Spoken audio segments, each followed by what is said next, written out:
Yo, halo orang-orang sukses yang hobinya rebahan sambil nontonin alur cerita film. Terima kasih karena sudah klik video ini. Kali ini Underland Movie akan merangkum cerita film Spectral. Film ini menceritakan sosok makhluk anomali yang menjadi ancaman para tentara di medan perang, bahkan mengancam seluruh umat manusia. Pasukan elit Amerika Serikat pun dikerahkan untuk menghadapi keganasan makhluk ini. Bagaimana keseruan dan kisah perjuangan mereka menghadapi makhluk ini? Mari kita simak bersama.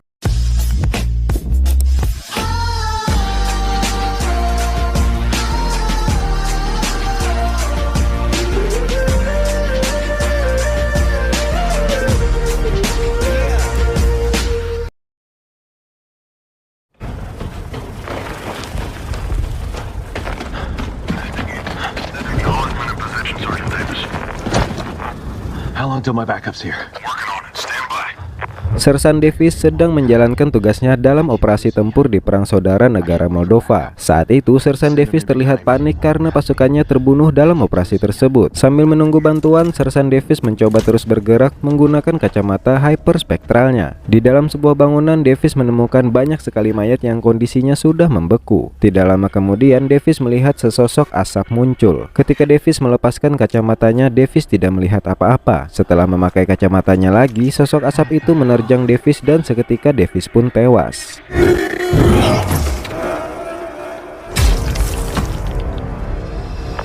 Davis, come in.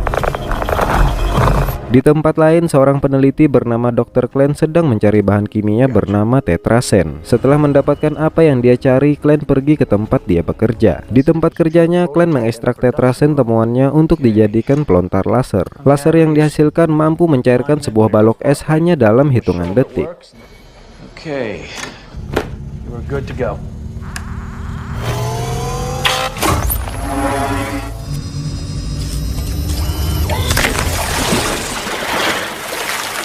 Setelah itu, atasan Klein membawa tamunya dan memperkenalkan proyek yang sedang Klein kerjakan, yaitu proyek pembuatan senjata yang bisa membekukan musuh hanya dalam hitungan detik. Proyek itu diminta oleh salah satu pasukan elit anti-teroris Amerika Serikat, yaitu SEAL Team 6.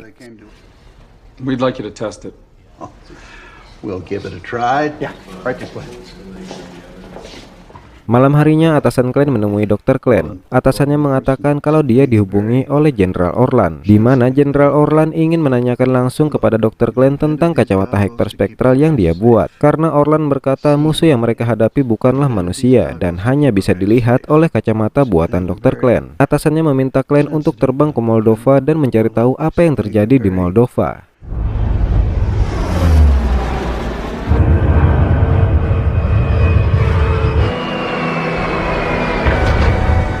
Sesampainya di markas militer Amerika Serikat, Klein disambut oleh Jenderal Orlan dan dibawa ke sebuah ruangan. Di ruangan itu, Orlan menunjukkan 5 rekaman dari kacamata para prajurit sebelum mereka tewas. Di dalam rekaman itu terlihat sosok berbentuk asap yang diduga hanya gangguan teknis. Namun mereka tidak yakin kalau sosok itu adalah gangguan teknis karena sosok itu bergerak seperti makhluk hidup. Klein masih belum bisa menyimpulkan sosok itu karena gambar yang diambil masih kurang jelas. I don't think you're gonna fly me all the way out here for interference, so, but there is an explanation.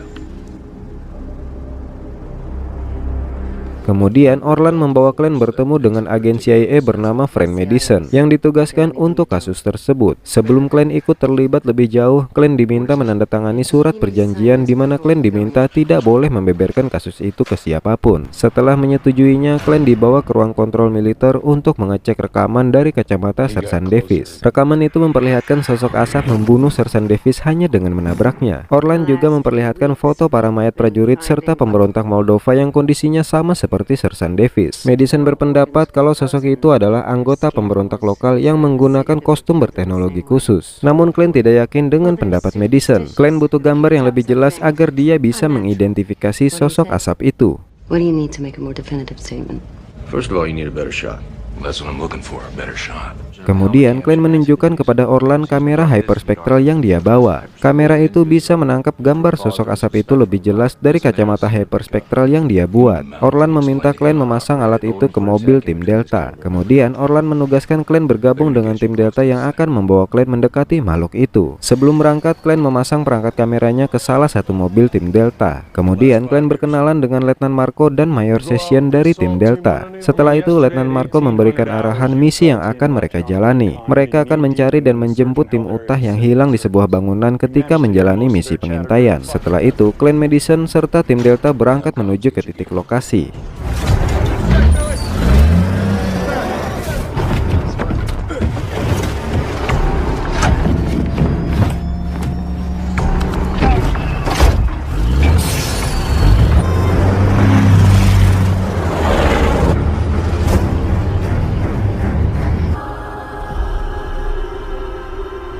Sesampainya di tempat tujuan, tim Delta langsung masuk ke dalam sebuah gedung untuk mencari tim Utah. Sedangkan Klein Madison dan Letnan Marco memantau mereka dari mobil. Di dalam gedung, tim Delta melihat pergerakan dari sebuah bak mandi. Mereka membuka bak mandi itu dan menemukan Sersan Comstock dari tim Utah yang sedang bersembunyi. Comstock berkata kalau dirinya melihat sosok asap itu membunuh semua anggotanya. Beberapa anggota tim Delta kemudian menelusuri ruangan atas di mana ruangan itu terdapat banyak sekali mayat anggota tim Utah. Dan saat itu salah satu anggota tim Delta melihat pergerakan sosok asap. Dia pun mencoba menyerang sosok asap itu.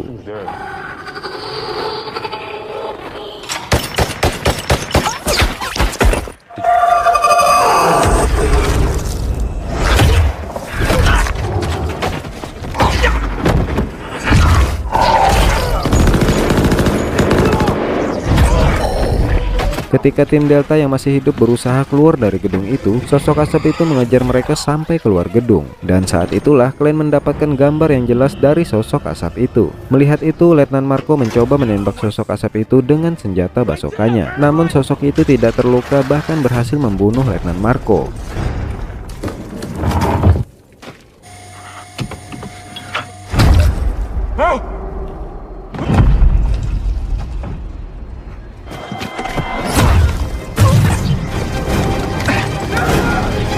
Setelah tim Delta yang selamat masuk ke dalam mobil, mereka bergegas kembali ke markas. Di dalam mobil, Klein bertanya perihal makhluk itu kepada Sersan Comstock. Namun Sersan Comstock hanya berkata kalau bak mandi di dalam gedung itu sudah menyelamatkannya. Tidak lama kemudian, mobil mereka terkena ranjau darat.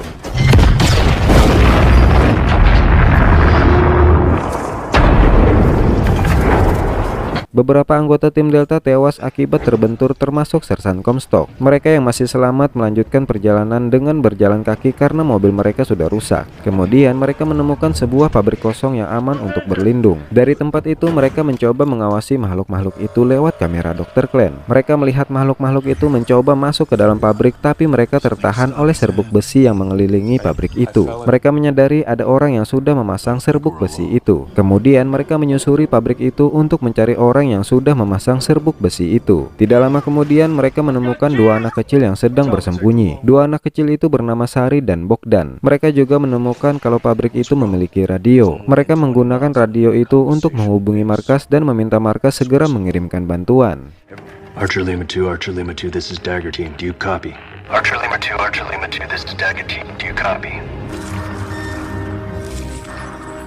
Kemudian Klein dan Madison bertanya kepada Sari apakah dia yang sudah memasang serbuk besi di sekeliling pabrik. Sari berkata kalau ayah mereka yang sudah memasang serbuk besi itu. Namun ayahnya terbunuh oleh makhluk itu setelah berhasil memasang serbuk besi di sekeliling pabrik. Kemudian Sari membawa Klein dan Madison ke jasad ayahnya. Sari berkata kalau makhluk itu bernama Aratare. Klein menemukan sebuah peta bernama Masarov di kantong jasad ayah Sari. Sari berkata Masarov adalah sebuah tempat di mana Aratare mulai membunuh. Mazarov. It's where it all began. It's where the Aratari killing started.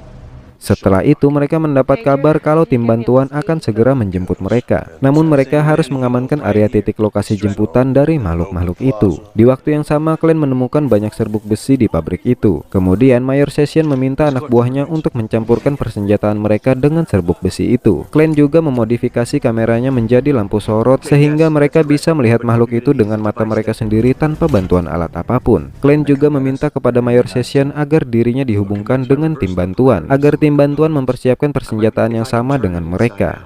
When they come get us, they're gonna need eyes too. I might be able to tell them how to do the same thing with their equipment. I'll connect you to the main engineer back at base.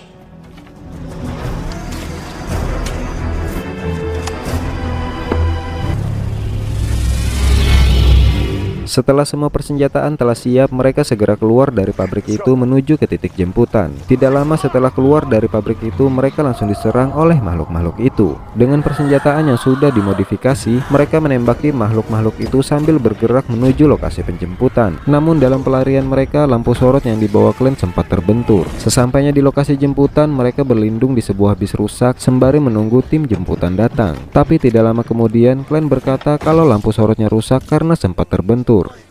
Major, this thing is dead. We can't see them. We're blind.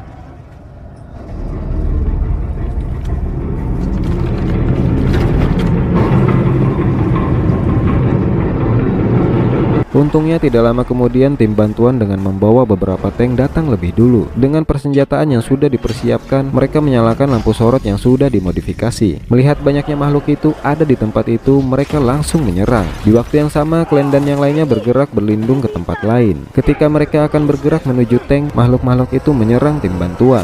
Bogdan yang terpisah dari mereka juga menjadi salah satu korban dari makhluk-makhluk itu. Tidak lama kemudian, helikopter tim jemputan datang ke tempat itu. Glenn dan yang lainnya segera bergegas pergi ke helikopter. Ketika akan naik ke helikopter, Glenn menghancurkan beberapa botol yang membawa serbuk besi dan berhasil menahan makhluk-makhluk itu.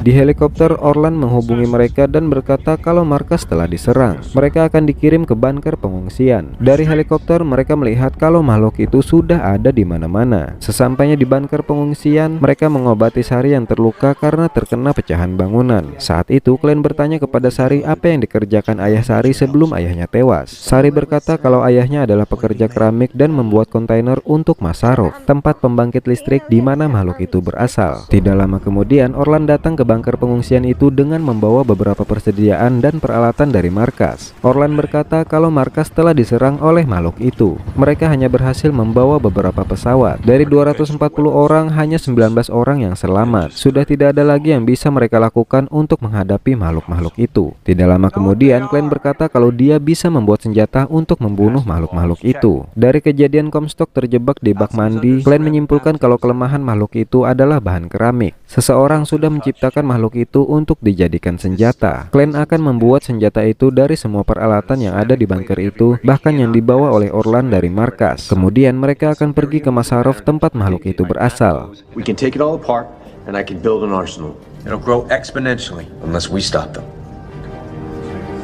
Setelah itu, Glenn mulai memodifikasi semua persenjataan. Di waktu yang sama, Madison berhasil mendapatkan informasi tentang Masarov. Ternyata tempat itu sudah digunakan beberapa kali selama dekade terakhir oleh rejim pusat untuk penelitian senjata. Kemudian tim Delta menyusun rencana agar Glenn dan Madison bisa menyusup masuk ke tempat itu. Setelah semua persiapan selesai, mereka segera bergerak menuju Masarov. Hi, boys. This is it.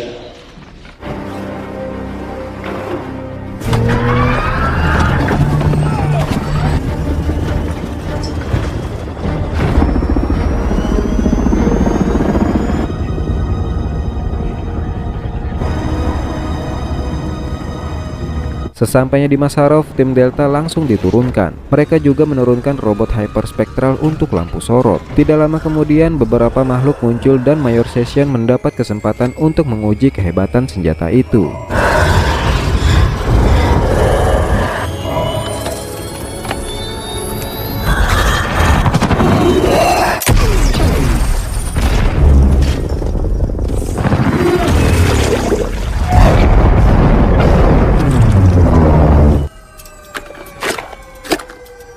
Setelah itu, Mayor Session mengkonfirmasi kalau dia baru saja membunuh makhluk itu. Tim yang lain pun mulai diturunkan di titik lokasi yang berbeda-beda untuk mengalihkan perhatian makhluk-makhluk itu. Sementara Glenn dan Madison diturunkan di titik lokasi penyusupan. Sesampainya di dalam, mereka langsung menyusup masuk ke ruang laboratorium. Di dalam laboratorium, mereka menemukan kalau para ilmuwan pemerintah rezim memindai manusia pada tingkat molekuler untuk mereplikasi manusia dalam bentuk kondensat. Ternyata makhluk-makhluk itu sengaja diciptakan untuk menjadi senjata.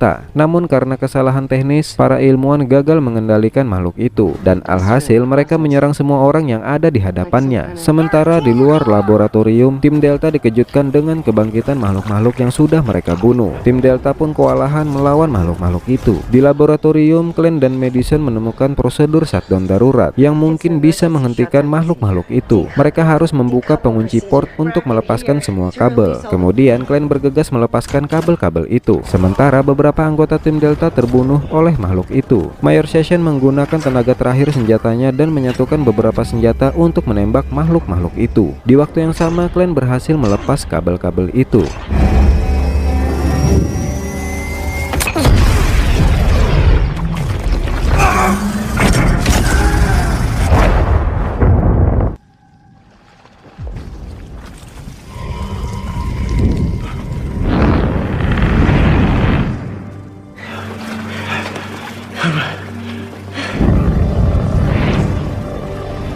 Setelah itu, Glenn dan Madison menemukan sebuah ruangan. Di ruangan itu, mereka melihat beberapa kapsul yang di dalamnya ada otak dan saraf manusia yang terhubung ke jaringan kondensat. Glenn menyimpulkan kalau manusia-manusia itu tidak hidup dan juga tidak mati, tapi mereka merasa kesakitan. Glenn pun melepas semua kabel-kabel penghubung agar mereka bisa mati dengan tenang.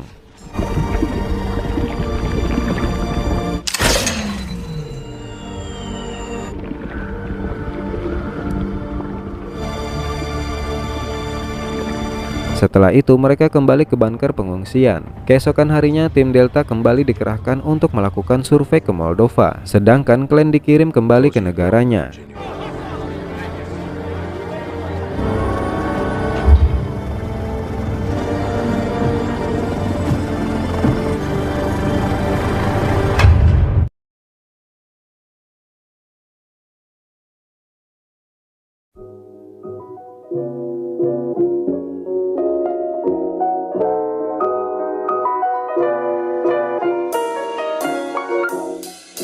Gimana filmnya Mas? Seru kan? Sebenarnya banyak sekali kata-kata sains yang digunakan di film ini, tapi saya berusaha menyederhanakannya supaya mudah kita pahami dan gak ribet juga saya ngomongnya gitu. Intinya ya gitulah. Karena suara saya sudah mau habis, saya sudahi dulu perbacotan saya kali ini. Sampai jumpa di video berikutnya.